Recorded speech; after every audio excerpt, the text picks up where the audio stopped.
तर मित्रांनो, सकाळी उठलो आणि हा सूर्याचा निसर्ग पाहिला. तर सूर्याचा निसर्ग पाहून आपल्या या बारक्या छोट्याशा मुलीला थोडं नादी लागलं आणि रस्त्यात आलो तर हे बोंगळं माझं तर झागायला बसलं होतं. याला काय रोड नाही सापडा.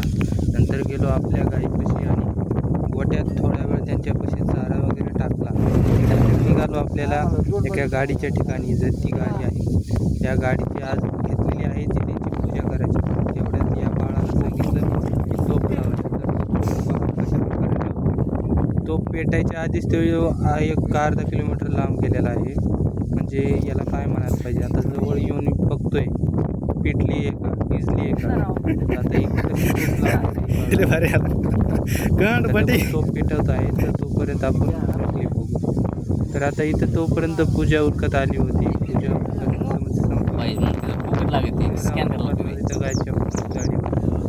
तेवढ्यात आता पूजा वगैरे झाली. गाडीला हारती घालून घेतला आणि देवबाप्पाचे वगैरे पाय पडून घेतले. तेवढंच ते जाम होतं सगळं एकलाच खायला. तर आता निसर्ग पाहिला आपल्या घरचा. तर पाहू शकता इथे घरी काही झालं तरी आभाळ ढगाळच नुसतं मोकळं ढगाळ आहे. नुसतं रोज ढगाळ येतं आहे आणि पाऊस काहीच पडत नाही. तर आता ठिबकला सुद्धा पाणी कमी निसर्गावर अवलंबून आहे ठिबकला. आता सोलार असल्यामुळे ठिबकचं पाणी थोडं कमीच येतं आहे.